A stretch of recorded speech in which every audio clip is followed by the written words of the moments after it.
Welcome to the Bringing Intimacy Back show, where intimacy is real. If you desire to intimately connect with yourself, your significant other, children, family, friends, community, and your higher power, this show is for you. Thus, we explore intimate topics, inspiring life stories, spirituality, and insightful tips on strengthening relationships. This show is hosted by Dr. April and her co-host, Dr. Kelly. Now let's get this episode of the Bringing Intimacy Back show started, because we share with you the secret power to intimacy to create a life you love, or love the life you create. Now here's your host, Dr. April, and co-host, Dr. Kelly. Welcome to the Bringing Intimacy Back show, where intimacy is real. Well, today our topic is emotional connection with a transgender child. And we have a special guest. In fact, I'm not even going to say its name right. I'm not going to say its name right now until I do a little bit of introduction. But we have a guest that most of you know. He's a comedian. Also, he has a general heart of that's like outstanding. And so, yes, welcome, Dr. Kelly. Hi, good to see you, Dr. April. Yes, so excited about today. I can hardly contain myself. Yes, definitely. So I just want to let our audience members know that on BBS Radio, we do have a membership if you're thinking about you like the type of topics we bring. And also on Patreon, we have a membership that's $5. Just search up Bringing Intimacy Back, and that's that. The other thing that I would like to tell everyone is this month is Mental Health Month. And so our charity for the month has been the Mental Health America Month. Because of course, as we know, mental health is a serious issue that doesn't get a lot of talk about, more talk these days. But if you're really struggling, check out Mental Health America. They help provide counseling service, education, resources. So visit mhnnational.org/donate. All right, let's go get to the topic of today. Yes. So, do you know who we have coming in the show, Dr. Kelly? Oh, yes, I do.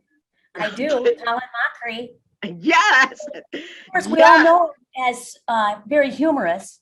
And so when you look at the topic, emotional connections with a transgender child, it's like, okay, let's dig into this. And so everybody thinks of him as humorous. And we think of that as many individuals like the domain and what you do. But this is a serious topic. And so I'm looking forward to seeing somebody with such humor and provide such depth and about their own personal journey with a transgender child. So I am truly looking forward to this. Yes. So if you guys are thinking, well, the name sounds familiar. Do I know it? Yes, you do. Colin Mochrie, he's done a lot of improv work. And on Whose Line Is It Anyway? And I do think of with improv that probably helps in dealing with family dynamics. And of course, has won multiple awards for his stand-up comedy. He also produces and he also screenwrites and novel writing. And then I guess he has most recently a movie coming out on how to ruin the holidays, starring Colin and Amber Nash, which is a crowdfunding goal. How to Ruin Holidays, the feature-length Christmas movie that tells the story of a struggling connection of a comedian who reluctantly goes home for the holidays and must deal with her difficult family. So I would like to welcome Colin Mochrie to the stage. Hi, Colin. Nice, it's a stage. I'm really nervous. Hello, how are you? Good. How are you doing? I can't complain. There's a pandemic and everything, but, things could still be worse. That's for sure. Yes, definitely. So I know you're on here today talking about the family, and I'm curious just on the topic of you're a busy man. How do you stay connected with your family? I've made a conscious effort to schedule my family. My work usually happens on the weekends when I'm touring. I try to keep it to the weekends so I have the rest of the week to be with my family. We always have times that we sort of block off and have family holidays.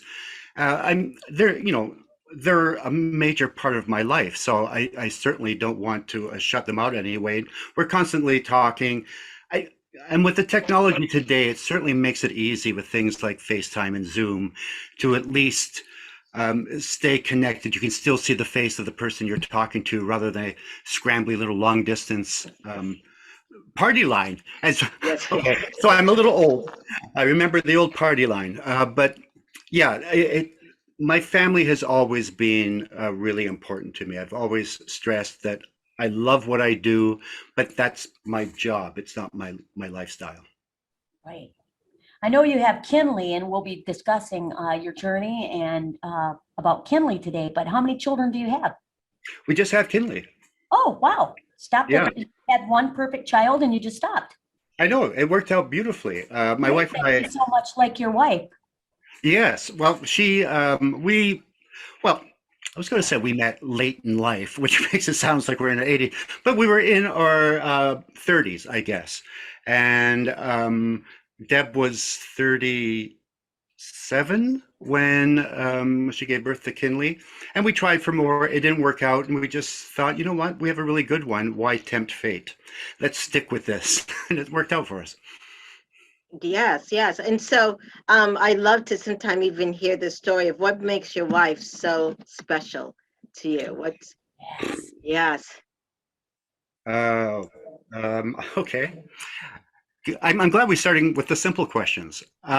Here's the thing. The thing I love about Deb is she's never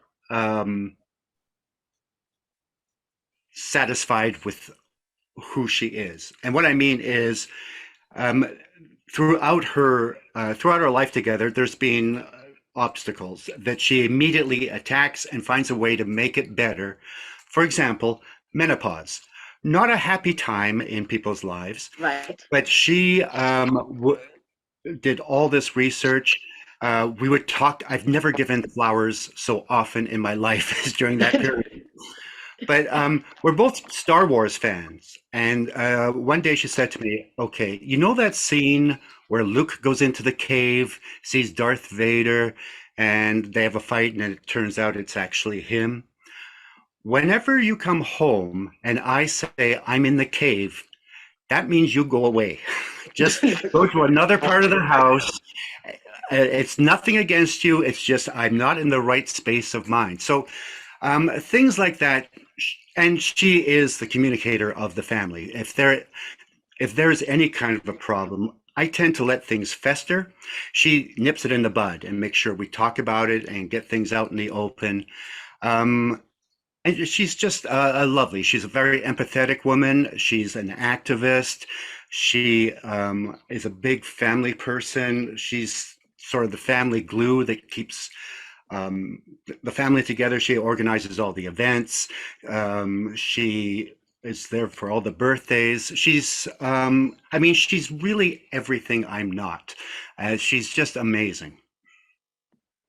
Yeah, that's wonderful to hear about how authentic, that she is and open. And yes, yeah. And then that relationship you guys have, which is amazing. And it seems like it's a very intimate connection.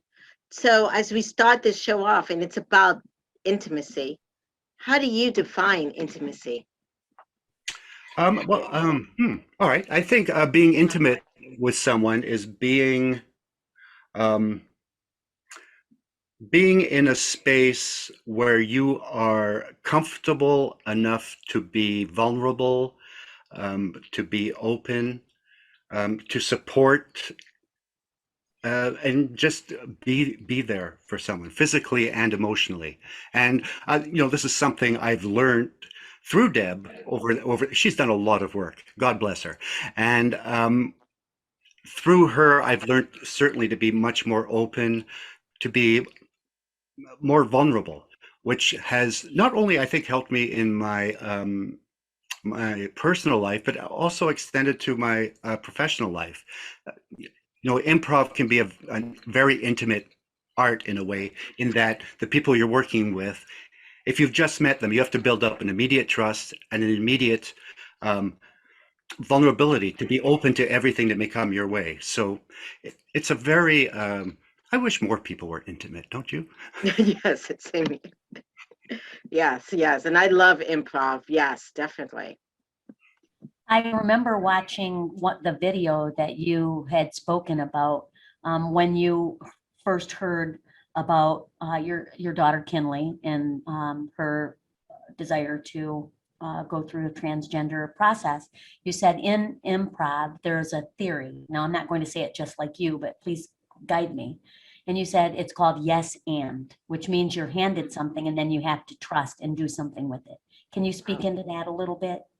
Yeah, it's really that simple, and it's the most, people always say, how do you improvise? It's so difficult, and it really isn't. It's just you have to do things you don't do in real life. Basically, that's listening to other people and doing the yes and, which is accepting their ideas and building on it. And it's the hardest thing for new improvisers to learn.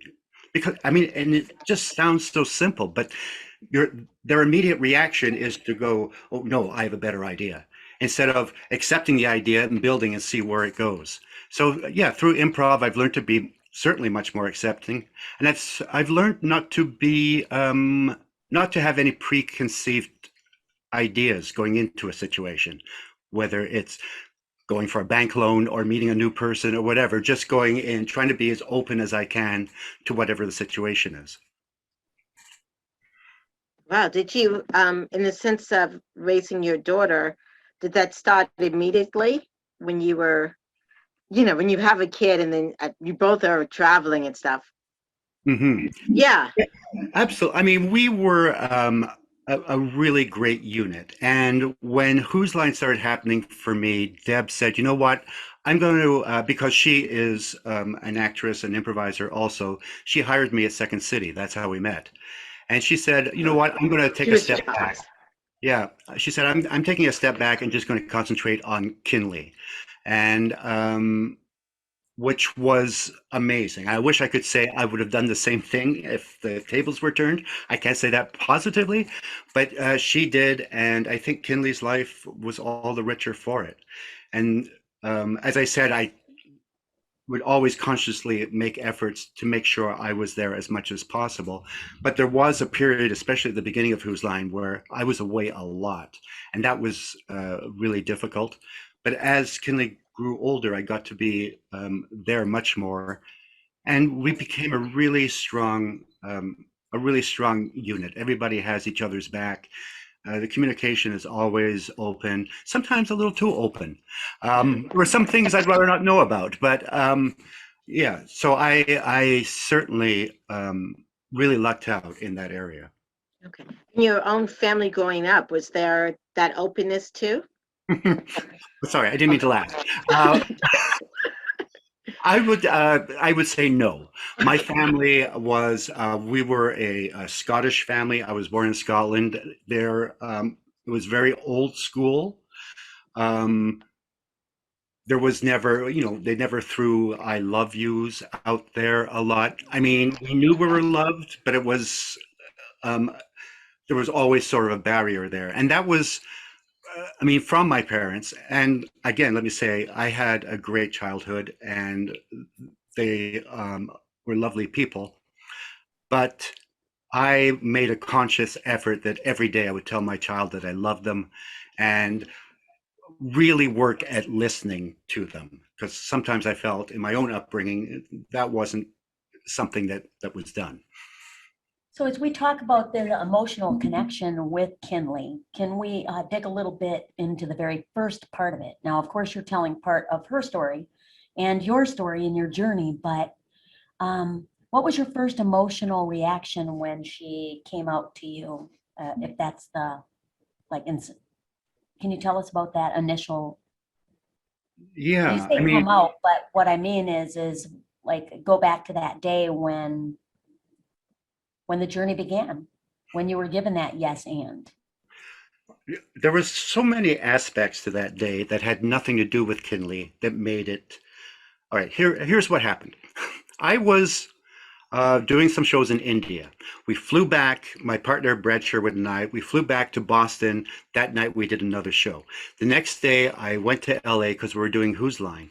I was really not feeling great. I contacted the office and said, is there a doctor I could see? I'm just not feeling on top of it. I went to the doctor. He said, you're incredibly dehydrated. gave me an IV drip.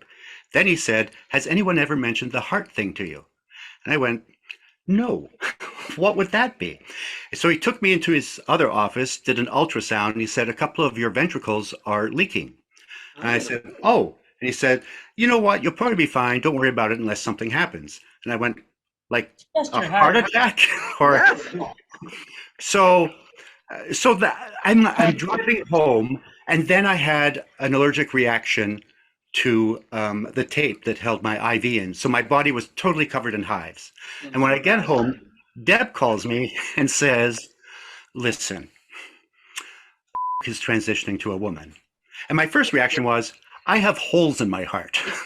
And then, as that sort of sunk in, the first thing I remember was fear. Fear for her safety. And because, well, because of the world we live in, it's Right. not the safest thing in the world to be trans. And then it went from that to immediately into, my wife calls it emotional first responders, where we're there for her. Kinley was great in that she sent us a lot of videos and articles so we could sort of keep up with it. And it was an odd 2 week period because I was away and felt really, I immediately called her and talked to her. I told her I loved her and said, you know, when I come home, we'll obviously have a more of an in-depth talk.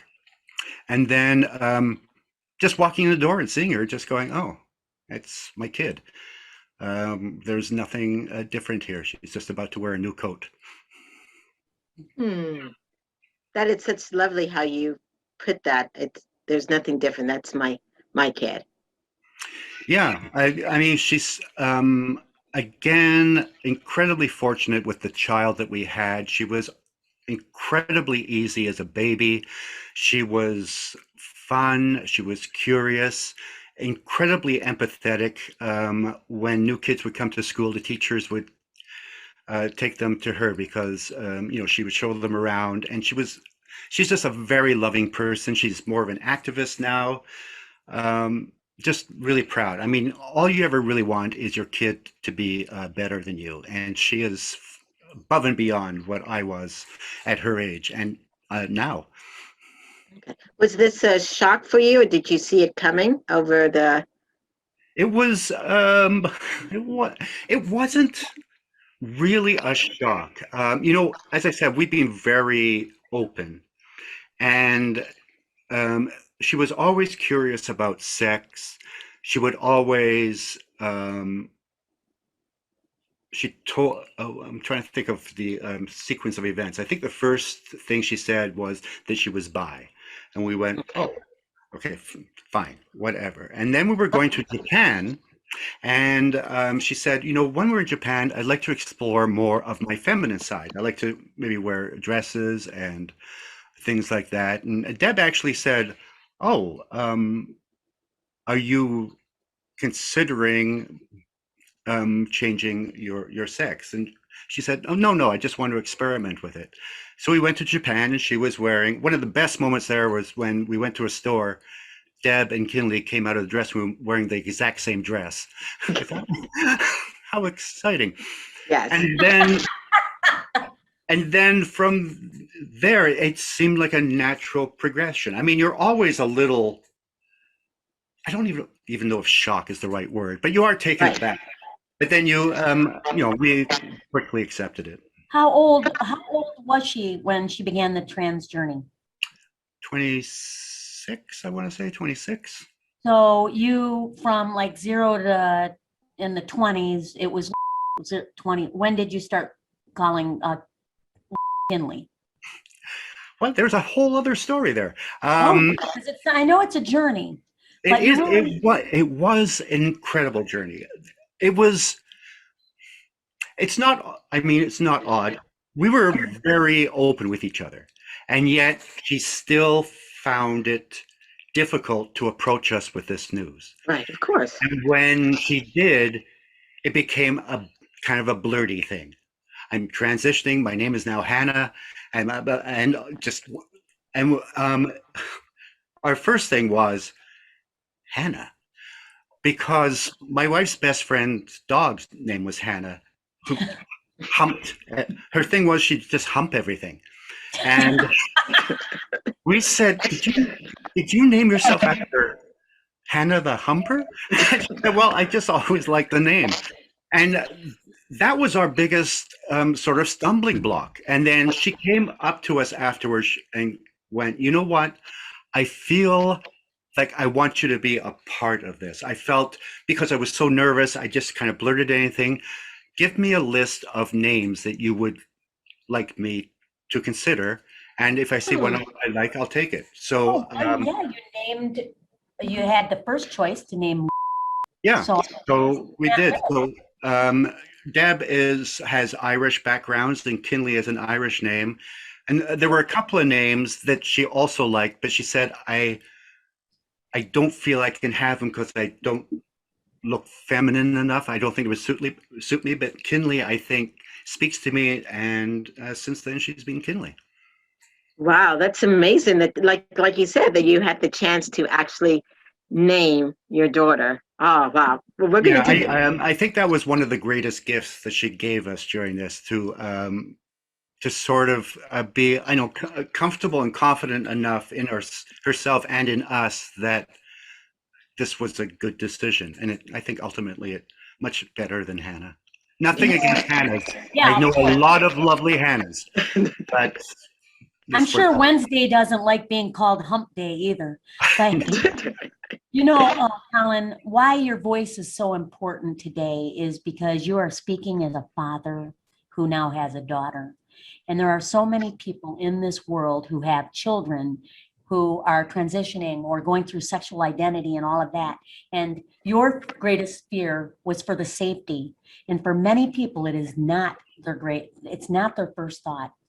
And so, what would you say to a father who has a child that is transitioning and desires to do so? How could you open a line of communication? Um, What would you tell them? I've a lot of people I've talked to, not only people whose children were transitioning, but also just coming out as gay or whatever. Their first thing seems to be, "What did I do wrong?" And basically, it's convincing them, "You did. This has really nothing to do with you. This is who they are, and they are wanting to be their authentic self. They want to be like all of us want to be. We want to be the best we can, happy in who we are, and this is their step towards that." And um, my main advice always is to educate yourself. I mean, there's so many misconceptions, and so much of the ignorance just comes from not being informed. And there's a lot of good stuff on the internet that you can find, as well as bad stuff, and you have to go through sometimes bad stuff to get the good stuff. But go to accredited people, go to people who have transitioned, and get their experience. Um, there doesn't seem to be a lot out there from parents of people who putting their experiences out there. I mean, I haven't actually looked because it was never something I actually thought about. My Our main concern was Kinley and finding out more about this. But information, talking. We have a therapist who, since Kinley was small, she used to have horrible nightmares, and then she had a bit of a learning disability. Deb's gone to her, I've gone to her, and we've gone to this therapist as a family, and that helped with a lot of things. Don't be afraid to talk to people. Um, it's really not that unusual a thing. It's happening more and more. And again, get the information, talk to someone who knows what they're talking about. Um, After this happened, I mean, one of our big concerns, my wife's family is a very conservative family across the board. And so we thought, okay, here we go. What's going And to a person, um, they accepted immediately. And I realized it was because they knew Kinley, they knew the person she was. And and because of that, they started learning. Although my mother still calls it the BLT community, she is starting to learn about it.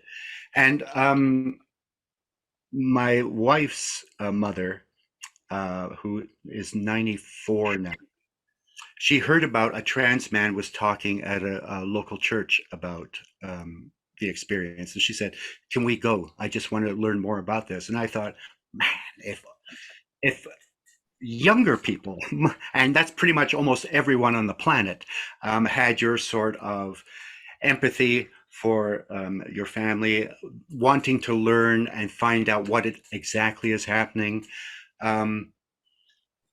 Yeah, I can't stress enough how important knowledge and education is.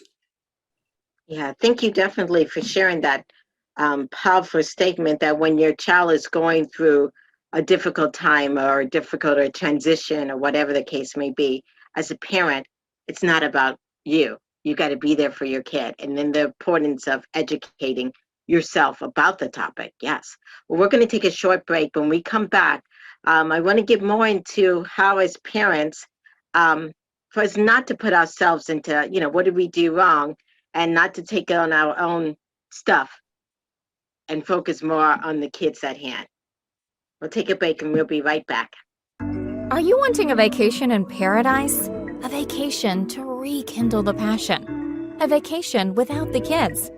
A vacation where you can learn how to communicate, where you and your partner actually hear each other and gain insight? If so, vacation counseling is your next vacation. Dr. April Brown has created vacation counseling in Southwest Florida as a perfect option for you and your partner. Our retreats are one couple at a time. We have a variety of packages available to choose from, including virtual couples retreats.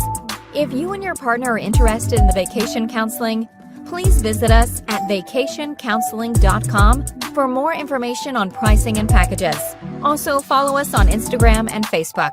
To keep track of the latest news, stories, activities, or coupons on vacation counseling and Dr. April's other services, we encourage you to sign up to receive a monthly newsletter called Intimate Connections at draprilbrown.com. Remember, if you and your partner are struggling with communication and intimacy, and you all are looking for a retreat to connect, vacation counseling can be your next vacation in Southwest Florida.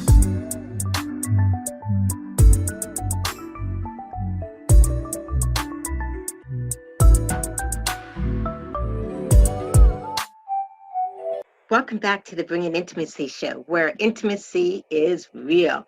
So we have been talking with Colin Mochrie about being a parent and connecting with a child, actually with his adult child, who became a transgender into the community.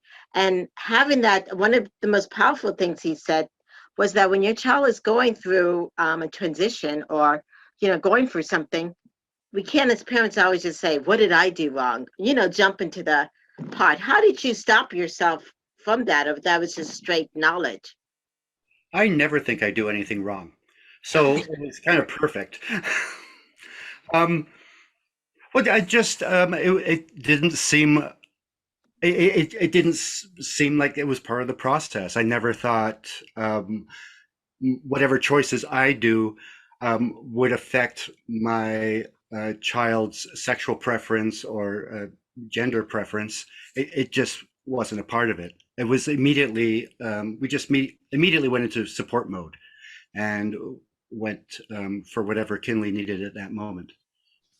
The language is so unique. So how long did it take you to go from for 25 years or however many years, and then Kinley? Do you ever catch yourself, or like how long did it take you to adjust to that? It took a little while, and that was horrific because when I would misgender her, you just immediately go no, and you could see the kind of hurt in her eyes. And we had kind of a talk about it, and we said, look, we've known you for 26 years as this. We're going to need a little time to change over. And I would say Probably within 4 months, we were fine. I don't think we may have had, and now it's just not a part of it at all. But it was consciously, I would, there were times I would talk very slowly about Kinley because I didn't want to give the wrong pronoun. Um, because it is an important part of the transitioning is getting that pronoun right, and it can be so it can be so hurtful, even though it's not meant that way. It's just a constant reminder that they see me as this, and I'm not this. Right. What's the best thing for you now that you have a daughter? Yeah, it's like, The perfect thing. We've had a son for like yes, years, now we have a daughter. Um, just seeing her be happy is, and that was one of the things that I kind of immediately was stuck on when she first came out. I said, "So were you just unhappy for that entire time?" Because we never saw that. And she said, "No, I had a lovely childhood. Something was just always off, and I never had the vocabulary to or the mindset to figure out what that was." So just seeing her happy, she's had all her surgeries now. She's filled with a confidence that I've never seen in her before. I think Deb is really excited about having a daughter because there's a lot of like all the stereotypical. yes, I hate to stereotype, but they love shopping, they love clothes, um, and it's not really that different because as a boy, she was still very, she had a lot of what we would call feminine traits. She was very open, very emotional, would talk to us, as I said, about anything. So it hasn't been that there hasn't been as much a transition. Um, the biggest transition for me actually had to do, I think, with my work. When I um, sort of posted about Kinley after getting her permission, I got an email from a trans male in London, England, who runs a um, troupe there, an improv troupe. And he said, I just saw the article about your daughter. Congratulations. Thank you for being such an ally. Can I ask you a big favor? Next time you're doing Whose Line, can you be very aware of the homophobic and transphobic things that you guys do? And I immediately, almost every horrible thing I ever did in that area came back to me. And I said, absolutely. And please stay on top of me if I disappoint you in any way. And can I share this letter? So I shared it with all the improv troupes that I've been involved with across the world. And we had this discussion about how, yeah, this is something people have been working towards the last little while in making it a safe place, no matter of gender, of sexual preference, of pronoun, of whatever. And that has been, I've noticed that in the last couple of years, a real change in that there's been more respect for people, no matter who they are, which is wonderful. It used to just be an easy joke, and it was never, I don't think it was ever intentionally meant to be hurtful. It was truly the definition of thoughtlessness of, I just need to laugh here because I'm dying. You didn't realize I've just offended somebody. offended a whole segment of the population. So it was great to become aware of that, and it's made, I think, everyone more aware of, even though we are coming up with things on the spot, there is still a responsibility to be good humans. Yeah. Thank you so much for even sharing that aspect. Yeah, because I didn't even realize how that would play out into your line of work. But Mhm. because of that, your work is much more culturally sensitive to all the Yeah. different aspects, which is amazing. No, it's been great. Since then, there have been, trans improv groups showing up, and there's a full spectrum of improvisers now, which is great. It feels like everybody has, and and there's good mix and match. Like straight people will go see a trans show, and vice versa. There seems to be an intermingling, which is wonderful, which is what you want. You don't want to just I don't want to play just to old white guys because nobody does really. Nobody at all. You know,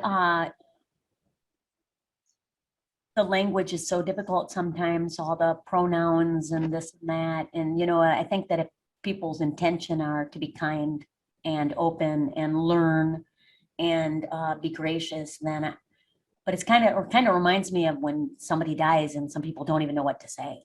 They're like, so they don't say anything at all. Did you have any people that, not to say names, but were you disappointed with how some of your friends or some people did respond because they may not have known what to say, so they said nothing? Yeah, there were some people who were definitely uncomfortable with it. And what I found odd, it was um, a lot of my gay friends who, for some reason, um, felt very uncomfortable with it. Um, the thing I found amusing was everyone around Kinley's age and younger would say, "Congratulations." Everyone like our age would go, "How are you doing?" It's like, well, we're doing fine. Our child's happy. It's all good. Yes.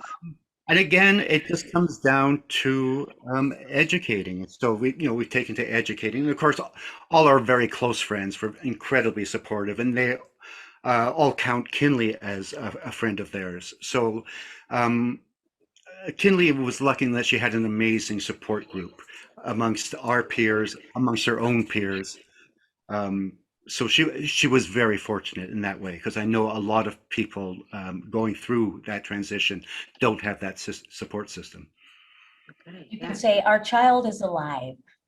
But yeah, what what else? We haven't killed I them. mean, because the statistics for suicide and transgender is so, I don't even know. I mean, I can't even keep up with how high it is. And it just breaks my heart because how wonderful though, back to to Deb's parents, that even though they were conservative, that they gave you that like different response than what you were expecting. Yeah, it's I'm not a big optimist and a big believer in humanity. So things like that just really think, oh yeah, we do have a chance to go beyond the 25th century, say. And even on Twitter, which of course can be a nightmare, I've Oh, seen some stories of people going, I was a major homophobe, transphobe, and then my first job I was exposed to these people and I realized, oh, they're they're people. Right. And they went through this change, but they had sort of been indoctrinated by their family. And I thought it was great that they were able to do that. We're able to see, oh, all right, so I've been misinformed up to this point. All right, I'm going to make a conscious effort at erasing that past and going from here on. Mhm. Awesome. Yeah, we sometimes get questions from the audience, and we have a question from Phil.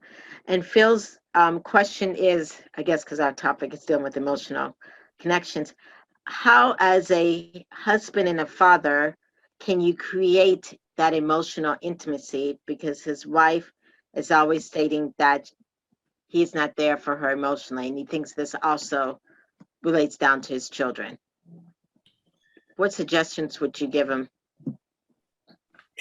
Okay. First, let me just say I feel totally underqualified to give any information at all.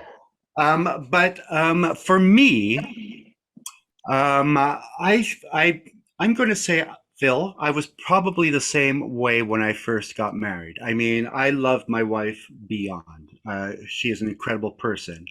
But I also had years of being raised in a Scottish family where emotions were, um, sort of repressed.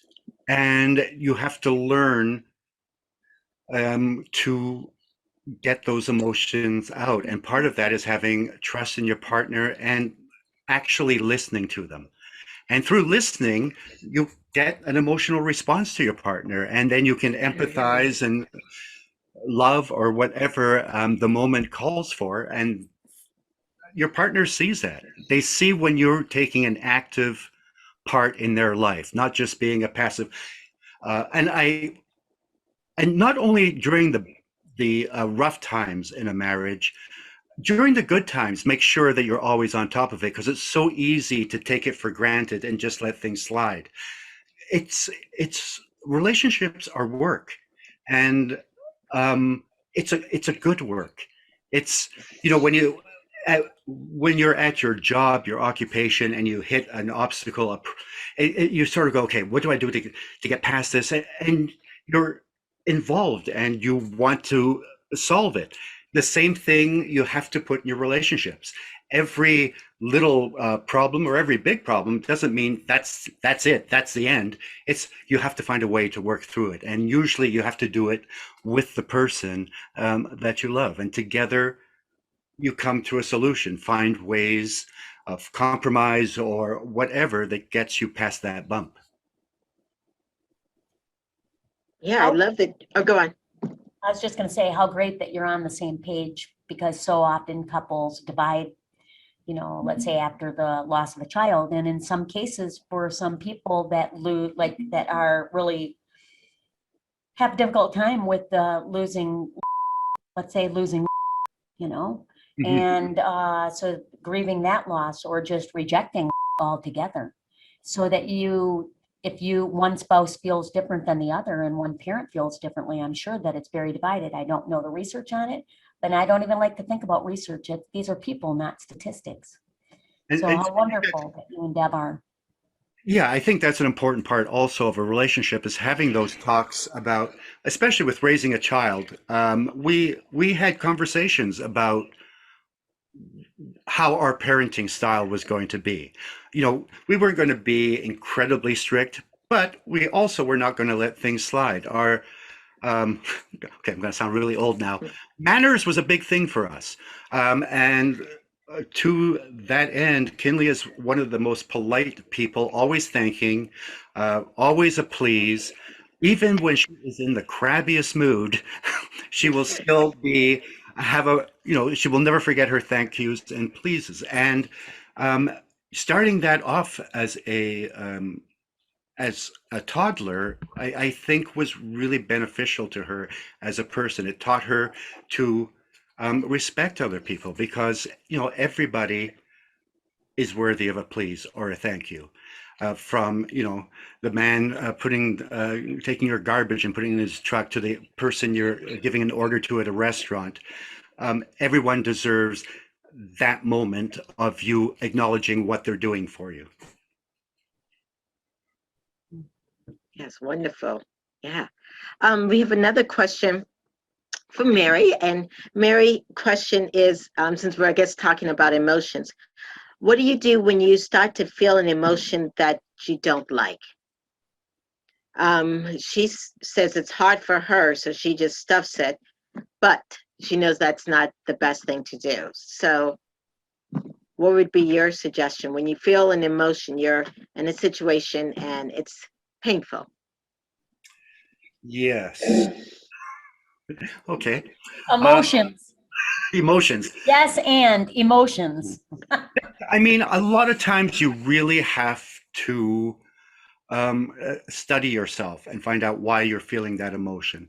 I know early in my career, I would get jealous of other actors who were doing well, who would get parts that even though I was wrong for and no universe would get, I'd still go, why would they get it? And it was a feeling I just hated because I'm generally a very supportive person. And I realized it was because at that point, things were not going well in the job area. So rather than look into myself, I just took it out on, okay, the world is screwing me over, rather than, okay, I'm not giving my best at auditions. Why? This is what I have to do. I have to work a little more. Sometimes you have to accept the fact it has nothing to do with your talent. It's because the person looks a certain way that is perfect for the character. It has nothing to do with you. So, and basically, I found all the problems I would have with an emotion I didn't like were all due to me, all my problem. Something I was either stuffing down or hiding or feeling out of control. I had no control over. And that's when I started using more of the techniques of improv, of Mm. not going into, not prejudging a situation, going with the flow, trying to yes and my way out of a bad emotion. Why am I feeling this? Talking to people, communication with others, because you're not the only person who has gone through this, who has emotions that sometimes they're almost embarrassed that I can't believe I just felt that. That's only what horrible people do. But we're human. We go through these moments.